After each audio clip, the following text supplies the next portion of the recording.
Qui combattions-nous au Vietnam? Si on le leur demandait, la plupart des Américains répondaient les Viet Cong ou les Nord-Vietnamiens.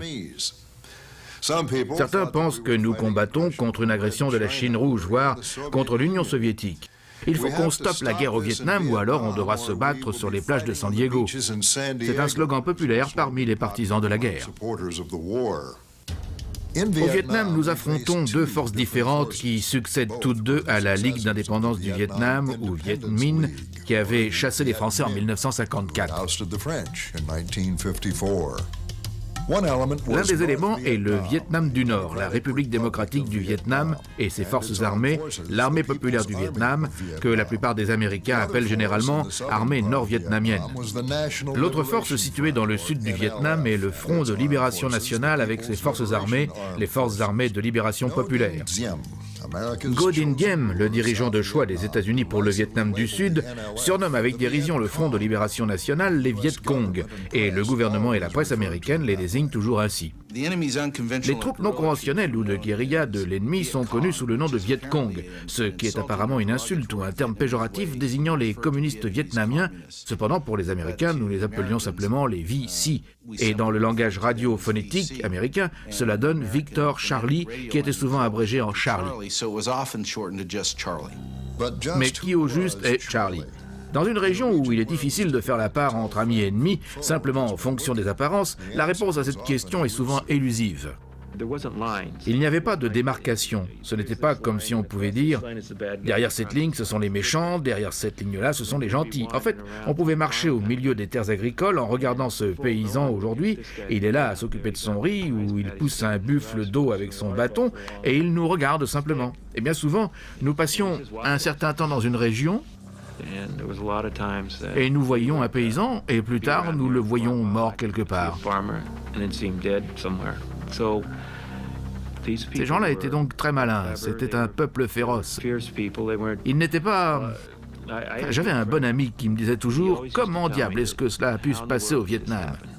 Ces gens étaient des gens simples, ils ne valaient rien, ils étaient faibles. Les Américains puissants et importants les dominent. Mais ce n'était pas vrai du tout. Ces gens étaient dévoués. Ils avaient vécu des siècles de guerre. Et ils pouvaient subsister avec une livre de riz dans cette jungle pendant des mois. Et ils étaient dévoués. C'était leur pays, c'était à eux. Je n'ai jamais sous-estimé ces gens. Jamais. Rusée, pleine de ressources et dévouée, l'opposition indigène rencontrée au Vietnam est redoutable. Mais pourquoi au juste se bat-elle? Pourquoi pense-t-elle qu'elle puisse gagner face à la plus grande puissance du monde? Il est nécessaire, afin de le comprendre, de se pencher sur l'histoire du Vietnam.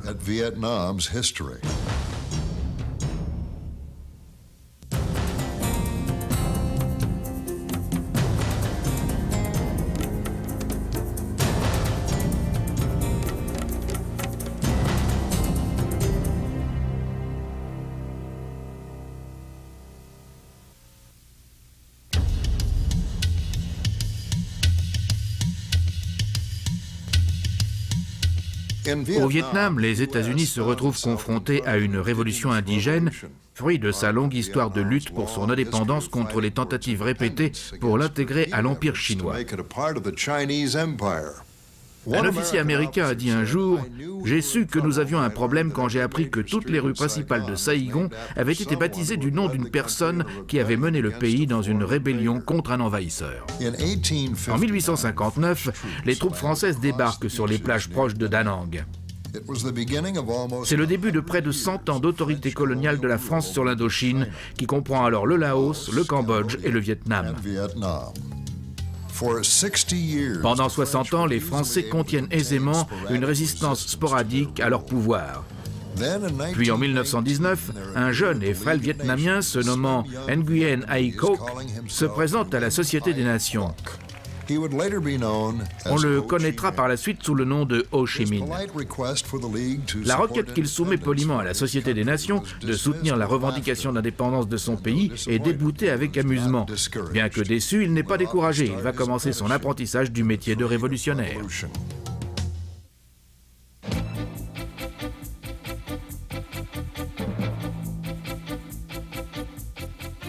Le 19 mai 1941, peu après l'occupation par le Japon de l'Indochine française, geste qui précipite l'irruption de la Seconde Guerre mondiale dans le Pacifique, Ho Chi Minh, Nguyen Giap et plusieurs autres fondent la Ligue pour l'indépendance du Vietnam, communément appelée Viet Minh. L'organisation passe sa première année à recruter, construisant sa base politique et se préparant à combattre les Français et les Japonais. Le chef militaire des Viet Minh, Giap, un ancien enseignant, mène ses maigres forces au cours de plusieurs attaques contre les Japonais et fournit des renseignements sur l'emplacement des bases japonaises en Indochine. Le Bureau des services stratégiques américains lui rend l'appareil en parachutant des conseillers et des ravitaillements pour le Viet Minh. Je prenais l'avion pour un endroit appelé Nguyen Nguyen, où se trouve le quartier général de Ho Chi Minh. Et il y avait un détachement du Bureau des services stratégiques qui travaillait avec lui. Nous lui avons donné beaucoup d'argent avant de revenir pour nous laisser descendre de l'avion pour qu'il retourne à sa base. Leur mission était d'entraîner des troupes pour la guérilla, un petit groupe de soldats vietnamiens, de les former aux tactiques militaires. Il s'agissait d'une mission typique du Bureau des services stratégiques parce qu'en plus de rendre compte des mouvements de troupes et de rapporter du renseignement militaire japonais en Asie du Sud-Est de manière générale, ils effectuaient de petites opérations militaires. En 1945, une tentative ratée par la France de Vichy de monter une insurrection conduit les Japonais à emprisonner les administrateurs coloniaux français, causant un vide administratif. Voyant que leur heure est arrivée, les Viet Minh accroissent leurs efforts contre les Japonais et développent leur organisation politique à travers tout le Vietnam. Par conséquent, lorsque le Japon capitule, les Viet Minh s'installent et reprennent le gouvernement en main. Leur présence est très forte dans le nord du pays, et bien que celle-ci soit moins forte dans le sud, ce sont eux qui sont au pouvoir quand les Alliés débarquent. Il y avait un certain nombre d'acteurs à l'œuvre et je ne sais pas si quelqu'un sera jamais à même de les différencier.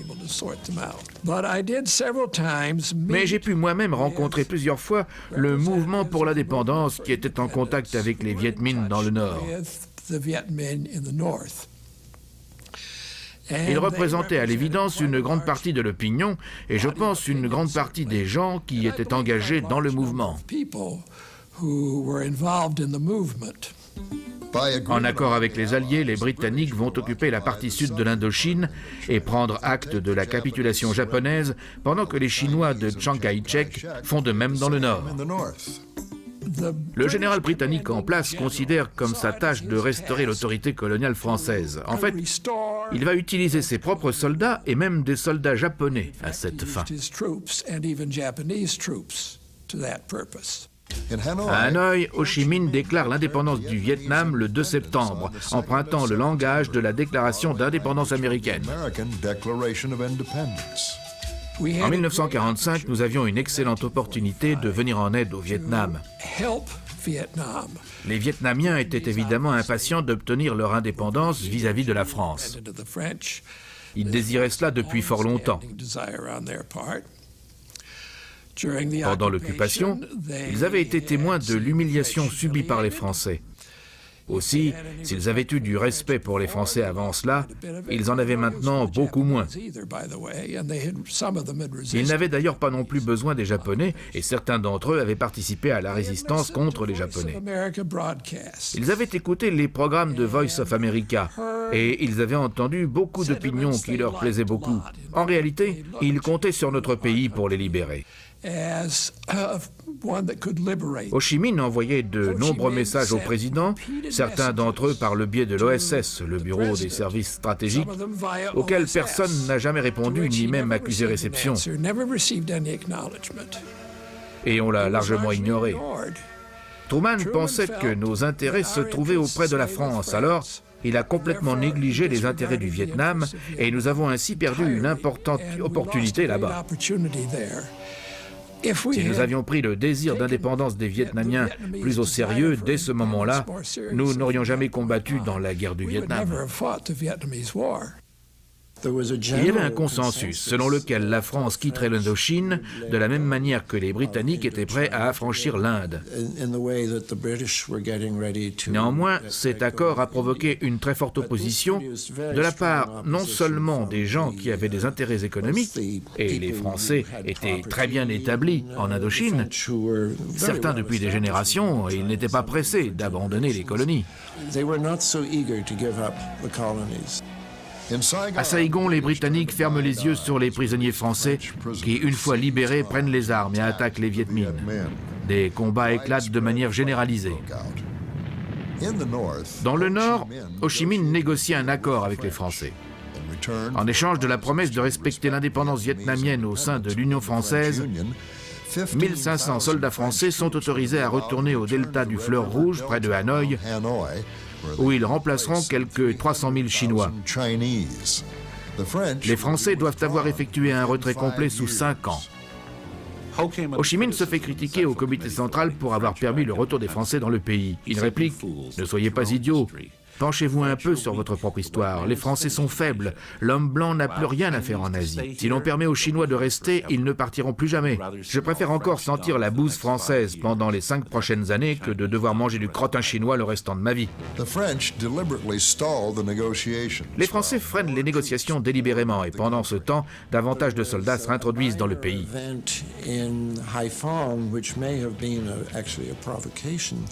Un incident s'est produit à Haiphong qui était peut-être bien une provocation des Français et aussitôt la marine française s'est mise à bombarder Haiphong. Il y a eu près de 7000 morts, je crois.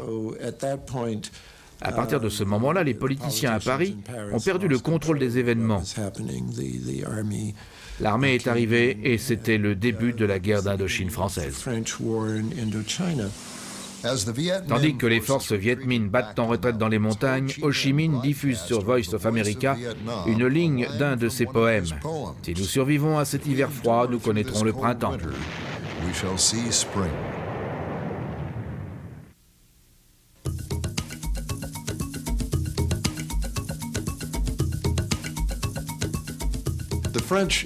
L'issue de la guerre d'Indochine française vacille pendant 8 ans au cours desquels le gouvernement américain déjà entraîné dans la guerre avec la Corée adopte une politique d'endiguement du communisme qui lui permet d'accepter le fait que la France se bat également pour conserver ses colonies. Une fois déclenchée la guerre en Corée, les États-Unis se sont plus ou moins empressés d'accepter ces arguments français selon lesquels la guerre d'Indochine était une guerre contre le communisme international.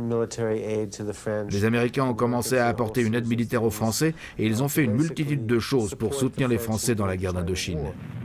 Les Français ont tenté de créer cette illusion qu'ils allaient, sous l'égide de l'Union française, faire ce que les Britanniques avaient fait avec le Commonwealth, à savoir former un pays autonome. Ils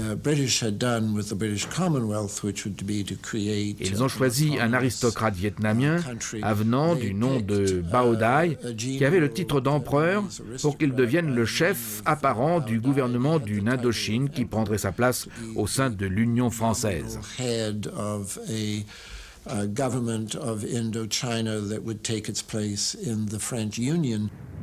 Alors que les forces des Nations Unies luttent pour endiguer la progression du communisme en Corée, les fonds et les armements américains commencent à affluer aux Français. Tout ce qui se faisait était fait dans l'esprit d'empêcher le communisme de s'imposer dans quelque pays que ce soit. Aussi, à une période pendant laquelle les Français, accusés maintenant de lourdes pertes en Indochine, commençaient à entrevoir le fait qu'ils ne gagneraient jamais cette guerre et étaient de plus en plus impatients de s'en sortir, les États-Unis se mettent à attacher leur aide à la France en la subordonnant à la condition que les Français continuent leur guerre en Indochine.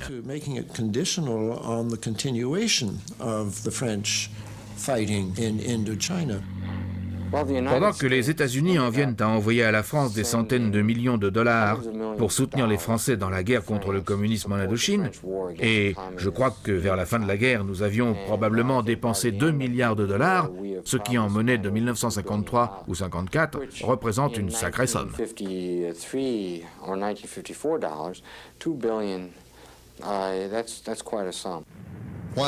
Alors que le plus gros des combats a lieu dans le nord, où la majorité des forces régulières Viet Minh se trouvent, des bases permanentes existent dans tout le pays, y compris dans de vastes régions du sud.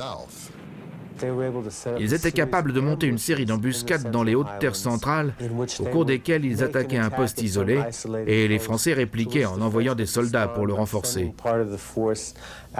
Ils tendaient une embuscade à ces renforts. Ils ont fait ça 3 fois environ, jusqu'à ce que le groupe mobile 100 soit vraiment bien ébranlé. Puis les Français ont donné l'ordre au groupe de se replier. Et c'est alors que les Viet Minh sont entrés en action et ont tendu une embuscade majeure à tout le groupe mobile. L'attaque sur le groupe mobile 100, qui tombe au printemps 54, anéantit presque complètement les forces françaises et représente une victoire significative pour les Viet Minh dans les hautes terres centrales. Pendant ce temps, dans le nord, les commandants français vont partir comme ils sont venus. Chacun essaie de trouver le moyen d'utiliser la technologie française militaire supérieure pour écraser les divisions régulières du général Giap et mettre ainsi un terme à la guerre. Jusqu'à présent, tous échouent et repartent chez eux, leur réputation salie. Puis arrive le général Henri Navarre avec une nouvelle stratégie. Son idée est d'appâter Giap pour lui faire engager ses meilleurs soldats à une centaine de kilomètres du delta du fleuve Rouge, dans les montagnes couvertes de jungle où il ne pourrait pas recevoir de ravitaillement. Les Français parachuteraient alors plusieurs bataillons dans une petite vallée près de la frontière laotienne.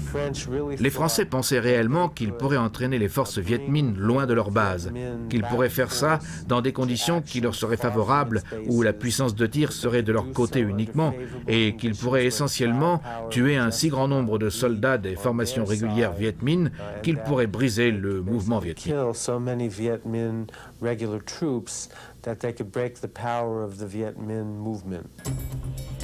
On est sûr que Giap ne pourra pas résister à l'appât. Lorsqu'il y mordra, il se fera prendre. Les troupes d'assaut Viet Minh seront ravagées par l'artillerie et le napalm français. Une fois leur force principale mutilée, les Viet Minh seraient obligés d'accepter les termes des Français. Depuis la fin de l'année 53 jusqu'en mars 54, ils ont installé plus d'une division entière à Dien Bien Phu, avec des chars et de l'artillerie. Il y avait là, jusqu'au début de la bataille, une piste d'atterrissage. Les avions étaient basés là. C'était une forteresse de premier plan dans les hautes terres du Vietnam. Malheureusement, cette forteresse était située à plus de 350 km de sa base de ravitaillement, et la seule façon d'arriver jusqu'à Dien Bien Phu était par les airs. Ainsi, tous les ravitaillements devaient être parachutés ou arriver par avion sur l'aérodrome de Dien Bien Phu. Ce point faible a en réalité déterminé l'issue de la bataille de Dien Bien Phu avant même qu'elle ne commence.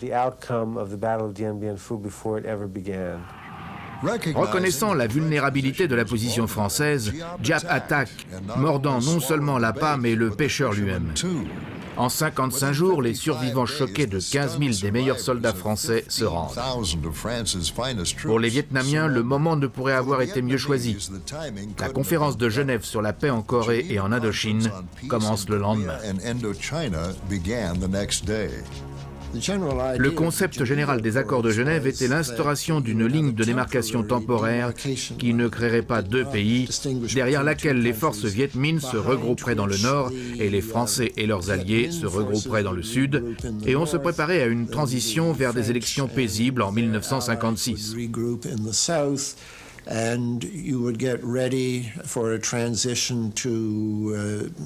Le vainqueur de l'élection à ce moment-là constituerait le gouvernement légal du Vietnam. Les deux camps s'attendaient à ce que, s'il y avait une élection, ce soit Ho Chi Minh qui la remporte et qu'il devienne le président d'un Vietnam unifié. Nous participons à la conférence de Genève. Mais nous ne sommes pas contents de ce qui se passe parce que les Français sont sur le point de reconnaître l'autorité des Nord-Vietnamiens dans le Vietnam du Nord, ce qui implique que les communistes ont élargi leur zone de contrôle. À ce stade, si les Français acceptent ça, c'est notre stratégie d'endiguement qui va en prendre un coup. Nous décidons donc de ne signer aucun de ces accords. Le gouvernement sud-vietnamien ne signe aucun des accords non plus.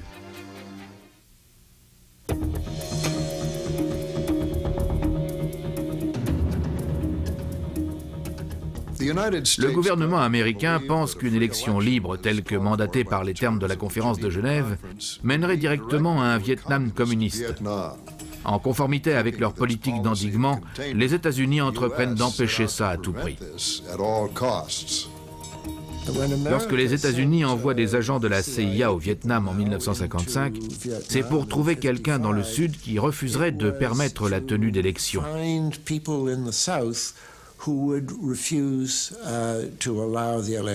Ils ont finalement choisi quelqu'un qui était à la fois anticommuniste et anti-français. Il s'agissait de Ngo Dinh Diem et de sa famille, qui était assez importante au Vietnam. Ils ont commencé à traiter Diem comme le chef du gouvernement du Vietnam du Sud.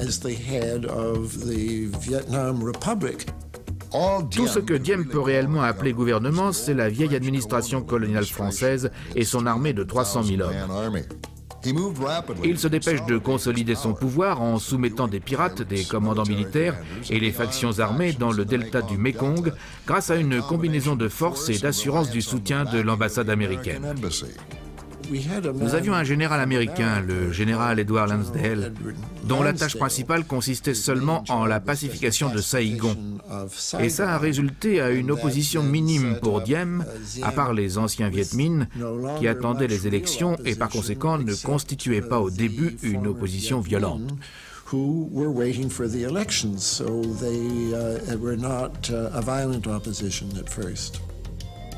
Diem annule les élections nationales qui ont fait l'objet d'un accord à Genève et leur substitue une élection présidentielle truquée qu'il remporte avec 98% des voix. Bien que le gouvernement américain parle de reconstruction de la nation, la majorité des fonds et des approvisionnements part en direction de l'armée. Ce que les responsables ont à l'esprit de manière prépondérante, c'est l'idée selon laquelle si le Vietnam du Sud tombait aux mains des communistes, alors le Laos, le Cambodge, la Thaïlande, Burma, la Malaisie, Singapour et éventuellement l'Indonésie basculeraient après. On en vient à appeler ce concept la théorie des dominos. Afin de s'assurer que le Vietnam ne sera pas le premier à tomber, on se sert des troupes de l'armée sud-vietnamienne pour traquer les cadres Viet Minh qui sont restés dans le sud du pays. L'opération ne vise pas seulement les Viet Minh, mais également tous ceux qui s'opposeraient au régime Diem. Entre 1956 et 60, des dizaines de milliers de personnes sont tuées ou emprisonnées. Pendant ce temps, dans le Nord, le gouvernement s'attelle à la reconstruction et à la création de nouvelles industries au sortir de la guerre avec les Français. Cela n'aide pas du tout les cadres dans le Sud et ils le font savoir. Finalement, en 1959, on reconnaît que la situation n'est pas tolérable et on autorise les cadres dans le Sud à se défendre. L'objectif était de commencer à organiser une résistance armée dans le Sud qui devient le Front de Libération Nationale. Ils se sont mis à solliciter les factions dont certaines avaient encore leurs propres armes. Et ils ont commencé à envoyer des gens dans le Nord pour y être entraînés. Ils ont même pu en profiter, grâce à la corruption des docks et autres, pour utiliser certaines des armes américaines qui commençaient à arriver au Vietnam.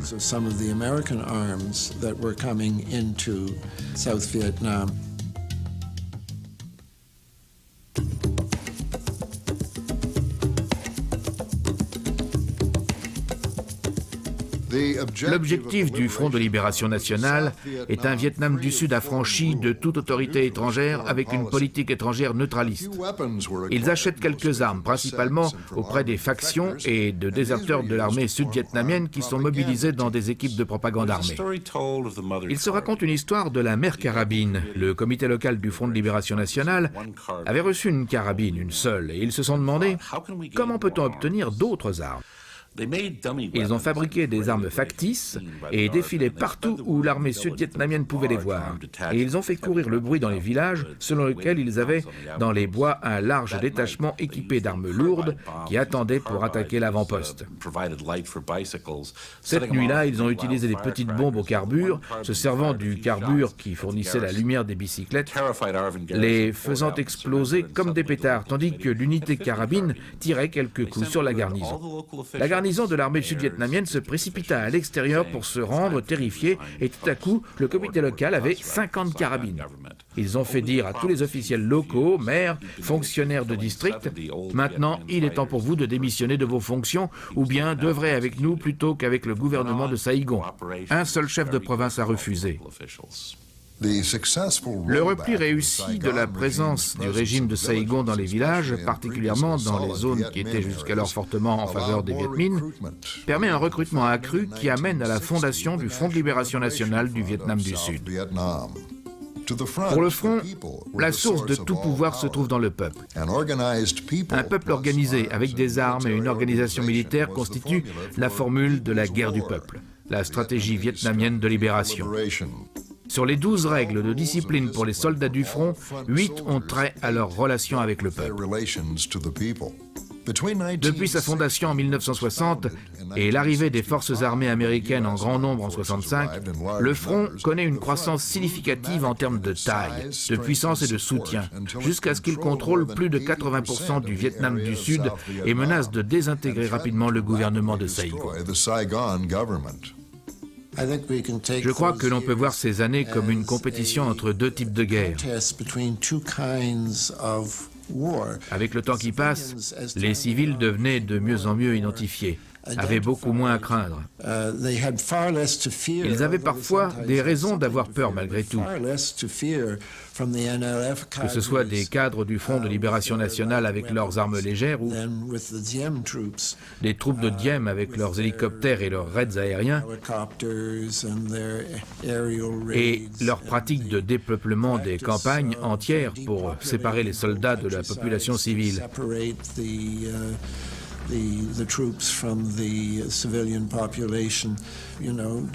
C'était aussi simple que l'utilisation de défoliants.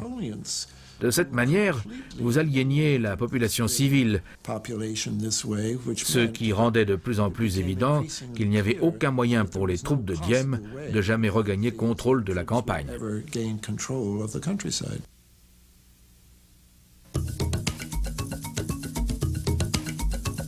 Les forces armées populaires de libération, les Viet Cong, avaient 3 niveaux d'organisation. Le niveau le plus bas était la milice locale. Il s'agissait de gens qui travaillaient à la ferme de jour et qui la nuit transportaient des vivres, creusaient des tranchées, fournissaient du renseignement et menaient quelques actions armées. Les meilleurs éléments de la milice passaient dans les forces du district.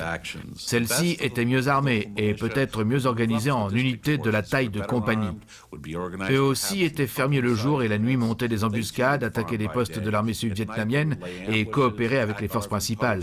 Les meilleurs éléments des forces de district progressaient pour faire partie de la force régulière. Les troupes les plus dangereuses des Viet Cong, ou forces armées populaires de libération, sont leurs unités de la force régulière principale. Elles sont en général équipées d'armes américaines, mais en 1965, elles commencent à recevoir des AK-47 et un ensemble impressionnant d'équipements lourds. Après avoir commencé en petites unités, ils opèrent dès 1966 en régiments, voire parfois en divisions. Ce sont les meilleurs des forces du Front de libération nationale qui sont capables de résister aux attaques de l'armée sud-vietnamienne et de prendre leur base. L'élite des réguliers se compose d'ingénieurs d'attaque spécialisés. Les soldats du génie, dont l'utilisation d'explosifs et de l'art de la dissimulation sont légendaires. En 1961, le front prend son essor, renversant des postes gouvernementaux et étendant son contrôle. En 1962, de nouveaux équipements américains, plus particulièrement des transports de troupes blindées et des hélicoptères, fournissent à l'armée sud-vietnamienne un avantage temporaire face auquel les forces de libération auront besoin de temps en temps de réflexion pour développer de nouvelles tactiques. En 1963, à Ap Bac, une réponse semble émerger pour les forces de libération. Un bataillon de la force principale du Front de libération nationale résiste à un régiment de l'armée sud-vietnamienne en plein jour, malgré la présence d'hélicoptères et de blindés. 5 hélicoptères sont abattus. L'armée sud-vietnamienne est réticente à engager le combat rapproché et leurs conseillers américains sont fous de rage de voir les Viet Cong s'en tirer ainsi. En 1963, le gouvernement de Saigon faisait face à une crise, non seulement sur le terrain où l'armée sud-vietnamienne essuyait les assauts du Front de libération nationale, mais également dans les villes. Le frère de Diem, l'archevêque, s'est surpassé lorsqu'il a tenté d'interdire le déploiement de drapeaux bouddhistes le jour de l'anniversaire du Bouddha. Les moines bouddhistes des villes, qui jusqu'alors n'avaient jamais eu de présence politique dans les villes, sont descendus dans la rue en signe de protestation. Et plusieurs d'entre eux se sont arrosés d'essence et immolés par le feu. L'événement a entraîné des manifestations de dizaines et de centaines de milliers de personnes qui réclamaient le renversement du gouvernement de Diem. Cela a suffi à convaincre le gouvernement de Kennedy que le régime de Diem n'avait aucun avenir et peu de temps après un coup d'État militaire a eu lieu dont les États-Unis étaient parfaitement au courant et auquel ils ont apporté leur soutien. À ce coup d'État en succède un autre, puis encore un autre et un quatrième jusqu'à ce qu'il devienne parfaitement évident que le gouvernement de Saigon avait fait son temps. Vers la fin de l'année 64, le Front de libération nationale détruit un bataillon de l'armée sud-vietnamienne par semaine et s'empare des capitales de province. Cela ne pourrait pas durer bien longtemps. Le gouvernement de Johnson se résout à envoyer l'armée américaine de métier.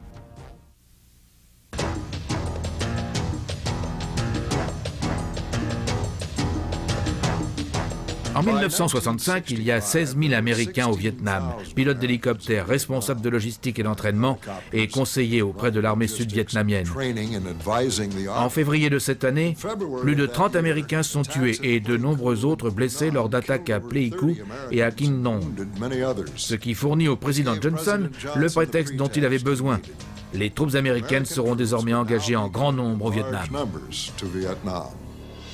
Les premiers Américains à entrer dans la bataille s'aperçoivent que les unités Viet Cong de la force principale sont des opposants difficiles.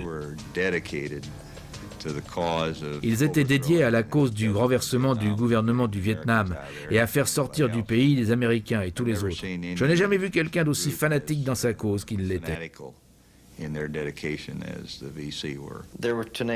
Ils étaient tenaces.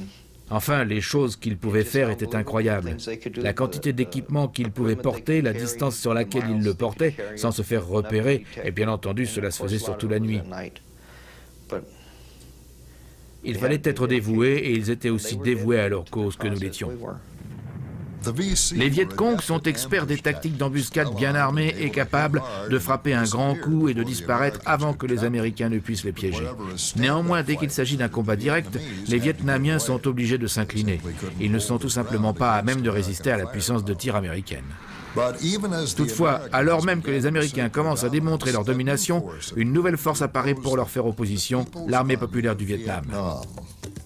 L'armée populaire du Vietnam, que ses opposants connaissent sous le nom de l'armée nord-vietnamienne, est l'armée de la République démocratique du Vietnam.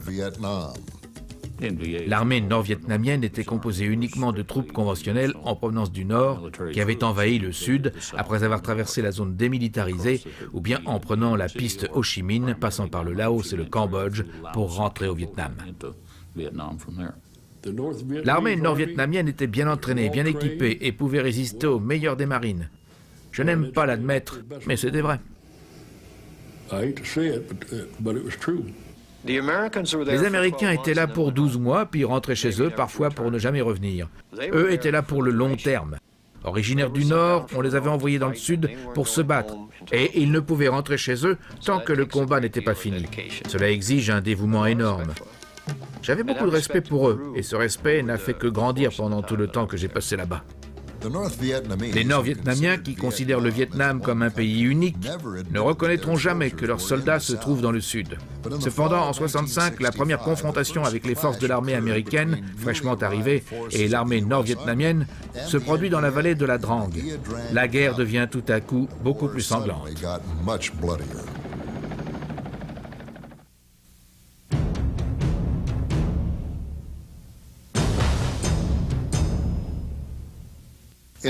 Au cours des années 65-66, les États-Unis font venir division sur division jusqu'à ce que le nombre de soldats américains au Vietnam atteigne finalement un demi-million.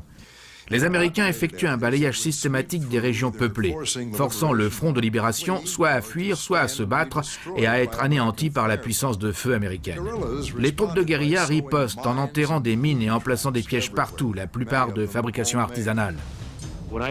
Quand je suis arrivé là-bas, nous perdions 10, 20, 30, 40 soldats par mois à cause des pièges. Des grenades, des pièges de bambou, de toutes sortes. Tout ce qui pouvait tuer quelqu'un à distance, ils l'avaient installé quelque part. Ils avaient une façon très ingénieuse de faire les choses. N'importe quelle pièce d'artillerie ou un obus non éclaté ou une bombe gaspillée pouvait ainsi vous être renvoyé. Les pièges étaient des procédés vicieux. Ils étaient très frustrants pour le moral parce que vous vous battiez essentiellement contre un ennemi que vous ne pouviez pas voir.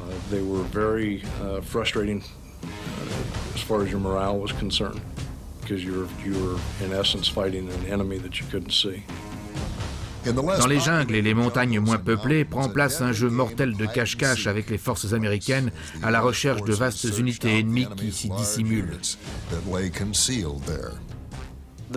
La majorité de nos contacts, et par cela j'implique les combats directs que nous avions avec eux, se passaient sur les sentiers principaux. Nous les appelions des pistes rapides.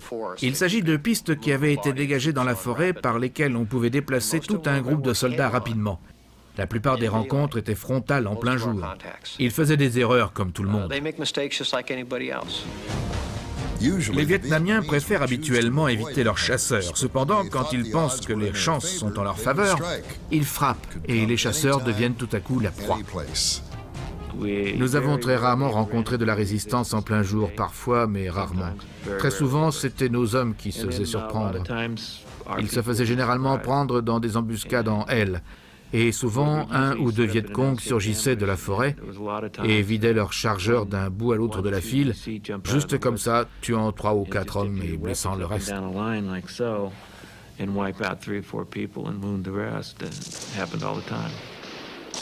Que les ennemis soient des soldats de l'armée nord-vietnamienne ou des membres de guérilla, la tension liée à la poursuite de troupes ennemies à travers un terrain inconnu et hostile est accablante pour les patrouilles américaines.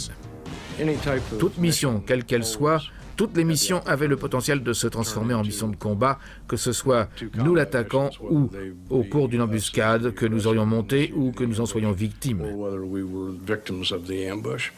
C'est un climat vraiment horrible. Essayez de penser que pendant une année, vous vous déplacez avec quelqu'un qui mettrait un pistolet sur votre tempe et que vous ne sachiez jamais quand il va tirer.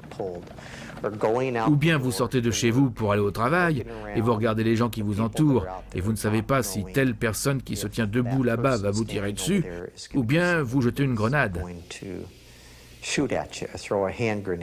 Depuis le moment où nous avons débarqué de l'avion au Vietnam jusqu'au moment où nous sommes remontés dans l'avion pour rentrer chez nous, la menace de nous faire tuer était omniprésente. Le commandement américain pense qu'en engageant le combat avec les forces de libération par vagues, il pourrait gagner une guerre d'usure, en d'autres termes, tuer des Viet Cong plus rapidement qu'ils ne pourraient être recrutés. La seule manière de mesurer le succès d'une telle stratégie est de continuellement compter le nombre d'ennemis tués, ce qui engendre le concept de comptage des corps. Si un commandant de bataillon ou de compagnie se dit « on nous dit que tout le monde est un ennemi », on peut arriver à un compte de corps très élevé. Et il s'agissait au Vietnam du plus important facteur d'avancement.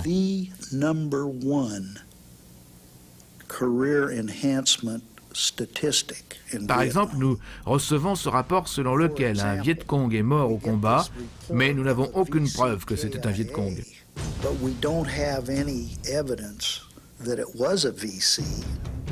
Pas d'armes, pas d'équipement, rien. Rien qu'une situation suspecte.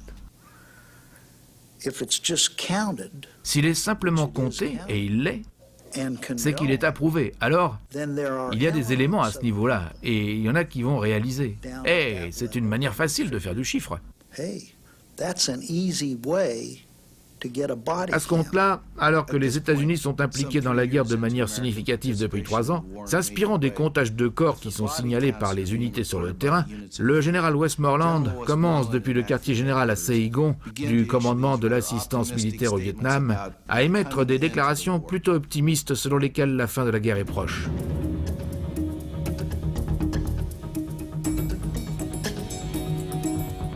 Au début de l'année 68, alors que sous la pression des unités nord-vietnamiennes, les Américains continuent à se focaliser sur Khe Sanh et les Hautes-Terres centrales, les forces de libération et les Nord-Vietnamiens décident de contrarier les prédictions de Westmoreland.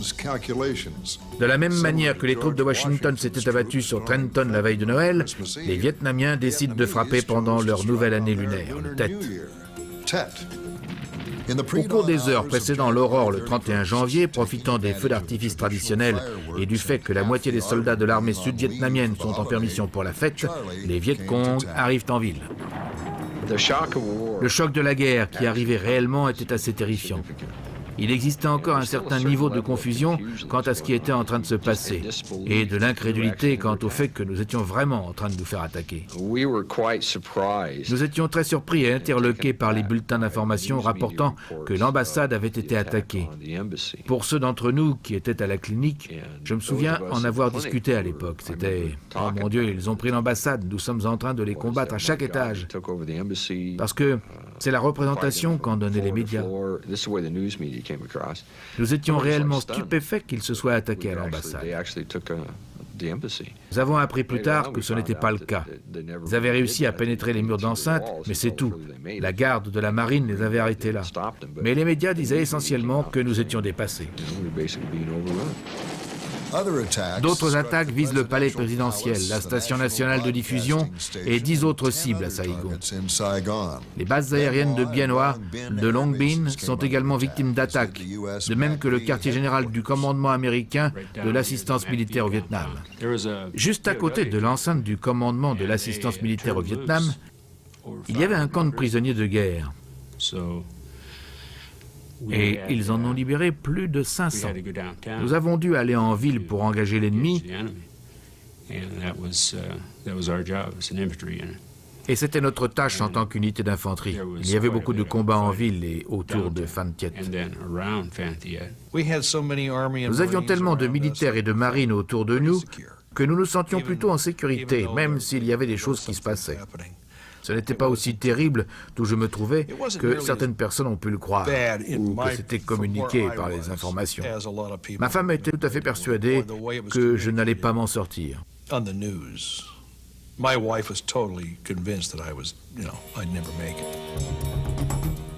Au cours des 3 premiers jours du Tet, le Front de Libération Nationale attaque 36 des 44 capitales de province, 5 des 6 villes autonomes et 64 des 242 capitales de district.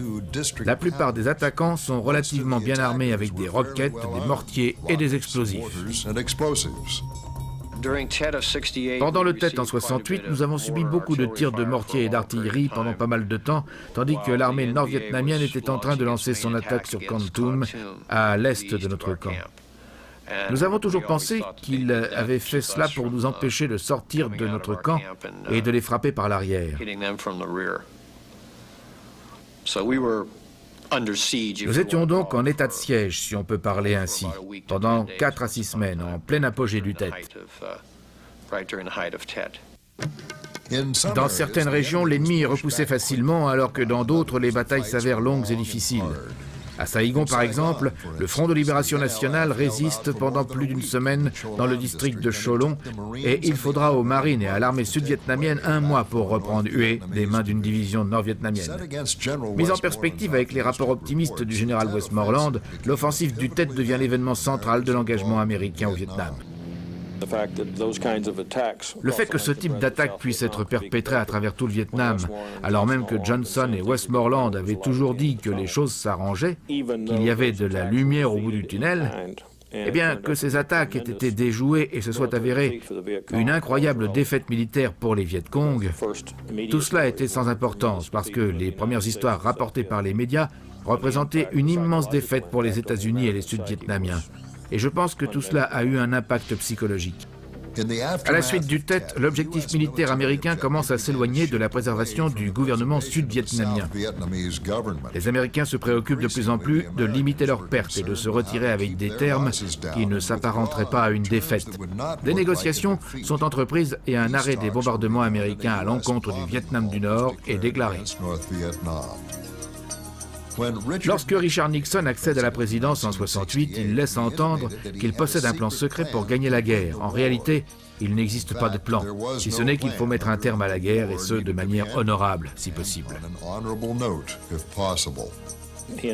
Avec ses conseillers, il a eu cette idée selon laquelle on pouvait déplacer la guerre, on pouvait transférer les responsabilités de la guerre auprès des Sud-Vietnamiens, tout en consolidant les forces sud-vietnamiennes, ce qui permettrait alors de réduire les effectifs américains sur le terrain.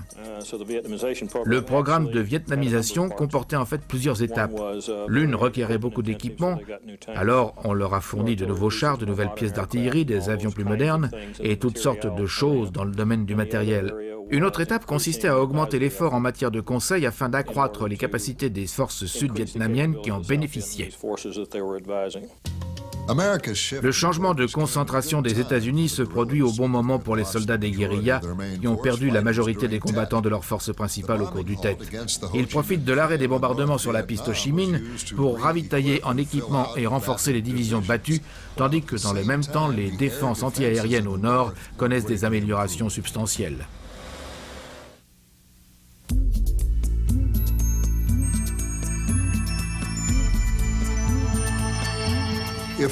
S'il fallait trouver un symbole de l'effort logistique américain au Vietnam, ça pourrait être un avion cargo ou un transport C-130 ou peut-être un hélicoptère Chinook CH-47. S'il fallait en trouver un pour les Vietnamiens, ce serait probablement le vélo. Pendant la guerre contre les Français, les Viet Minh mobilisent jusqu'à 1 million de Dan Cong, des travailleurs logistiques qui transportent les munitions et le riz sur leur dos à vélo. En 1959, une équipe est dépêchée du Vietnam du Nord pour explorer des itinéraires pour approvisionner des combattants dans le Sud. De leurs efforts naît un système sophistiqué de pistes et de routes dissimulées sous une jungle au feuillage extrêmement dense, avec des aires de repos, des endroits où déposer carburant et provisions, voire des fermes et jardins potagers pour subvenir aux besoins des personnes empruntant les pistes. En fin de compte, les humbles bicyclettes des Dan Cong laisseront la place aux camions de fabrication soviétique. Je me souviens d'une mission à laquelle nous avons participé là-bas, à surveiller la vallée de nuit. Nous pouvions entendre et voir les camions qui passaient. Dans le fond de la vallée, c'était, bien entendu, j'ai entendu dire qu'ils avaient carrément construit une autoroute là-bas, avec rien que des camions qui passaient là tout le temps. Le commandement américain décide d'empêcher la circulation sur la piste. Cependant, les Vietnamiens se montrent capables de la réparer aussi rapidement que les Américains peuvent la bombarder. En effet, dès 1966, une étude américaine conclut qu'il n'y a tout simplement pas moyen d'empêcher la circulation sur la piste en la bombardant. Au bout d'un moment, nous avons réalisé qu'une grande partie du tonnage qui était déplacé sur la piste l'était à l'aube et au crépuscule. Alors une fois que le soleil s'était couché et avant qu'il ne fasse suffisamment jour pour que l'on puisse y voir clair, il se déplaçait beaucoup de choses. Et bien que cela les restreigne à quelques heures de la nuit seulement, ils arrivaient à planifier à l'avance et à déplacer suffisamment de choses pendant ces périodes. Alors vous savez, si seulement nous avions toujours des adversaires idiots, mais malheureusement ce n'est pas le cas. Les Américains utilisent des détecteurs de son conçus pour ressembler à des bambous, des soldats de petite taille habillés de pyjamas noirs pour diriger les bombardiers sur la circulation de la piste, mais en dépit de tous leurs efforts, cette ligne vitale d'approvisionnement continue de fonctionner. On interceptait des lettres quand des individus avaient reçu du courrier de chez eux dans le Vietnam du Nord. Et vous commenciez à penser qu'ils établissaient encore un moyen de communication, qu'ils avaient une sorte de système postal qui fonctionnait. Jusqu'à ce que je voie certaines de ces lettres, je n'aurais jamais soupçonné qu'une fois qu'ils avaient quitté chez eux, dans le Vietnam du Nord, que c'était leur dernier contact jusqu'à leur retour. Mais leur logistique et ce système étaient bien plus efficaces que je ne l'aurais jamais imaginé. Effective than I would have thought they would have been.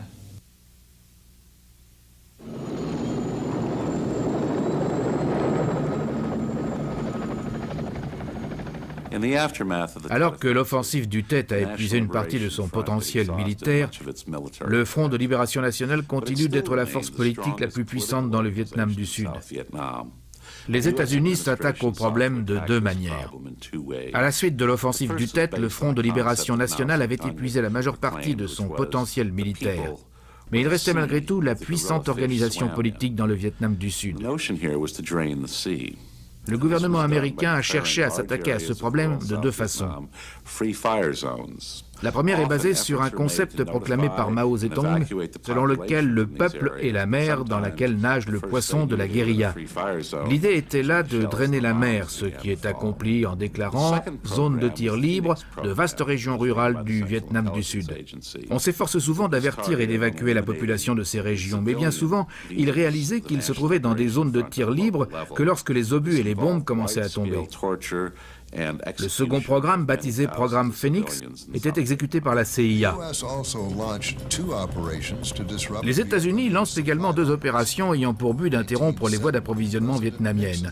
En 1970, le président Nixon déclenche une invasion de la région proche de la frontière cambodgienne et si cela a pour effet de désorganiser les efforts d'approvisionnement du Nord, cela renforce considérablement le mouvement anti-guerre aux États-Unis. Une percée entreprise par l'armée sud-vietnamienne dans le sud du Laos s'achève en débandade. En 1972, les Nord-Vietnamiens décident de faire pression sur les négociations de paix. Ils envoient à travers la zone démilitarisée plusieurs divisions appuyées par des chars dans les provinces les plus au nord du Vietnam du Sud. Au même moment, ils effectuent des frappes dans les hautes terres centrales et à partir de la frontière cambodgienne vers Saigon.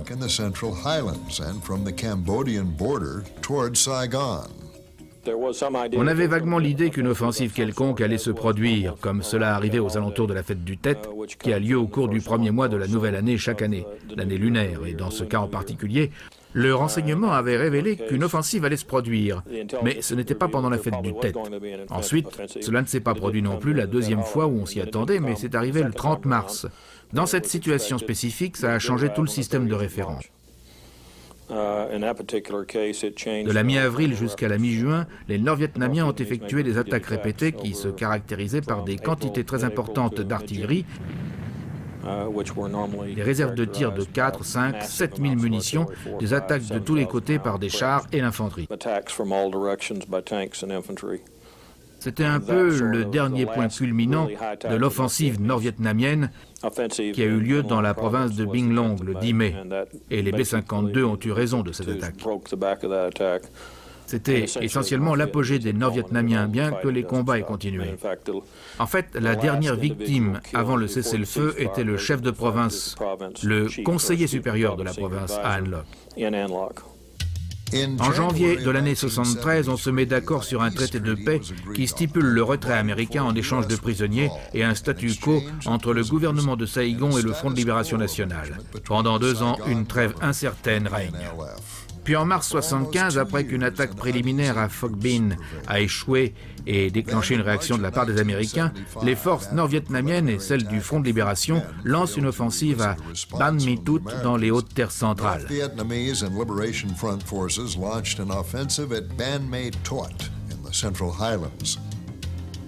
Ils attaquent Ban Mi Thuot et cette fois encore les États-Unis ne font rien. À partir de là, ils décident de lancer une offensive pour renverser complètement le gouvernement sud-vietnamien à la fin de l'année 1976. Vers la fin du mois de mars, il est devenu de plus en plus apparent que le Vietnam du Sud était vraiment en difficulté et il était douteux que le gouvernement sud-vietnamien tel qu'il avait existé allait survivre. En réalité, toute une série de changements avait commencé à se produire.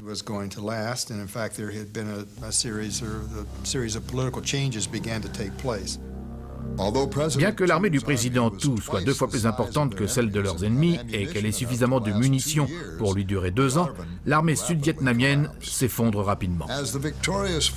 Tandis que les forces victorieuses convergent sur Saigon, la capitale est prise de panique. Le printemps dont Ho Chi Minh avait parlé il y a 30 ans est finalement arrivé. Un char nord-vietnamien enfonce les portes du palais présidentiel.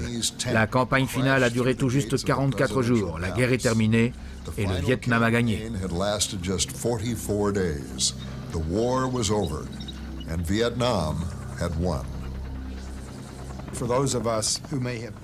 Pour ceux d'entre nous qui étaient allés au Vietnam et avaient vécu la guerre personnellement, que ça se termine pour nous subitement, c'était comme si le temps s'était figé pour nous. Et les Vietnamiens, leur vie devait continuer. Après la guerre, la vie était très dure là-bas. Le rêve d'indépendance des Vietnamiens s'est réalisé à un coût terrible. Plus d'1 million de morts, l'infrastructure du pays plongée dans le chaos, et pour la population, surtout pour ceux du Sud, qui ont soutenu les Américains, un avenir incertain. C'était la panique absolue parmi le peuple sud-vietnamien à l'époque, et une vague soudaine et considérable de réfugiés est arrivée dans les villes principales, dans Saigon. La crainte de persécutions politiques, religieuses ou autres prend le dessus et l'exode commence. Des dizaines de milliers de personnes choisissent de quitter le pays pour aller chercher asile ailleurs. Bientôt, des images de bateaux chancelants remplis de personnes qui souhaitent une nouvelle vie font le tour du monde. Et dans l'ensemble, le monde accueille ces boat people. Le président Richard Nixon promet plus de 3 milliards de dollars d'aide à la reconstruction. Mais le Congrès, sous les présidents Ford et Carter, considère que cela reviendrait à admettre une faute.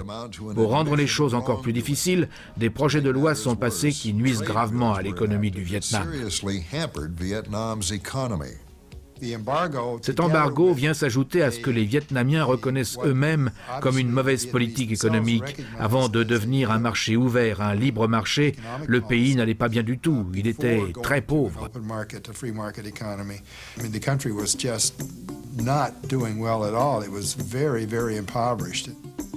En février 1994, le président Clinton lève l'embargo sur le commerce et un an plus tard, les relations diplomatiques à part entière reprennent avec le Vietnam.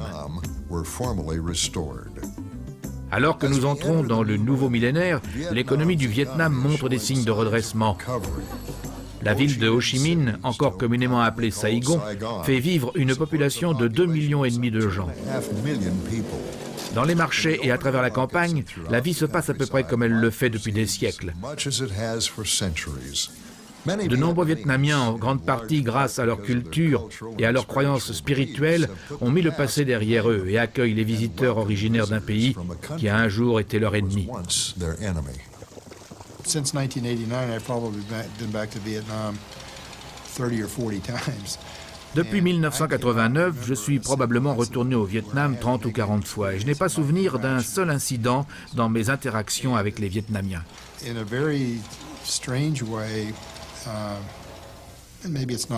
J'ai eu l'opportunité de voyager au Vietnam avec des vétérans, des gens qui ont servi dans l'armée, et il semble exister un sentiment d'expérience partagée chez les vétérans des deux côtés. There seems to be a sense of a shared experience in the interactions that I've witnessed. Le peuple vietnamien se porte très bien, et ce qu'il y a de plus merveilleux, c'est qu'il y a la paix dans le pays. Remarkably well, and the most wonderful thing is that there is peace in the land.